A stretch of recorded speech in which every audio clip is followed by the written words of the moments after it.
Hi friends, నేను ఈరోజు చెంచుల కూర ఫ్రై ఏ విధంగా ప్రిపేర్ చేసుకోవాలో నేను మీకు చేసి చూపిస్తున్నాను.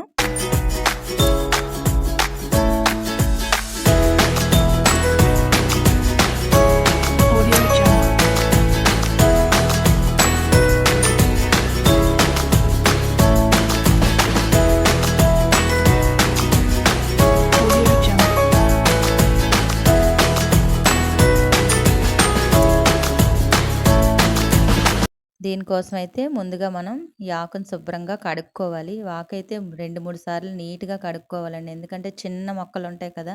ఇసుక బాగా పట్టేస్తదనమాట. మనం నీట్‌గా వాటర్‌లో ఏసి ఒక 2-3 సార్లు మనమైతే నీట్‌గా కడుక్కోవాలి. నేనైతే దీన్ని నీట్‌గా ఒక 3 టైమ్స్ కడుక్కొని పక్కన పెట్టుకున్నాను. దీనికి ఫ్రై కోసం అయితే నేను ఆనియన్స్ తీసుకున్నాను. ఇంకా ఎండుమిర్చి, మినప్పప్పు తీసుకున్నాను. తర్వాత ఇంకా జీలకర్ర తీసుకున్నాను. వెల్లుల్లి గడ్డలు తీసుకున్నాను. మనమైతే ఇక్కడ కళాయి తీసుకొని ఆయిల్ వేసుకొని పోపు కోసం తీసుకున్న ఎండుమిర్చి, ఇంకా వెల్లుల్లి గడ్డలు, జీలకర్ర, మినప్పప్పు కూడా వేసుకొని బాగా ఫ్రై అయ్యేంత వరకు వేపాలి.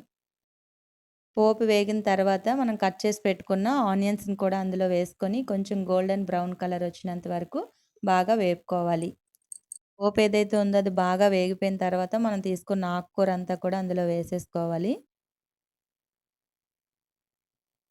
ఇప్పుడైతే ప్లేట్ మూత పెట్టుకుందాం 5 మినిట్స్ వరకు. మినిట్స్ అయ్యాక మనం ప్లేట్ ఎత్తి చూసుకుంటే కూర అంతా కూడా దగ్గరగా అయిపోతుంది. మనం కలుపుకోవాలి బాగా దీన్ని. మొత్తం నేనైతే ఒకేసారి ఇలా కలుపుతున్నాననమాట. బాగా దగ్గరగా అయిపోయింది. దాన్ని ఇంకా మనం బాగా ఫ్రై చేయాలి. ఇంకొక 5 మినిట్స్ పడుతది. ఈ ఆకుకూర అయితే మాత్రం ఎక్కువ టైం పట్టదు. త్వరగానే అయిపోతుంది. తోటకూర కంటే కూడా ఇంకా ఫాస్ట్‌గా అవుతుంది ఈ కర్రీ. చాలా సాఫ్ట్‌గా మెత్తగా అయిపోతుంది కర్రీ అయితే.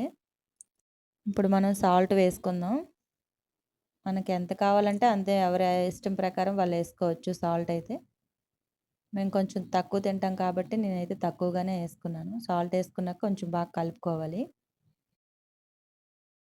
సాల్ట్ ఏసుకున్న తర్వాత ఒక 5 మినిట్స్ అలా ఫ్రై చేసుకుంటే కూర మనకు రెడీ అయిపోతుంది ఫ్రై.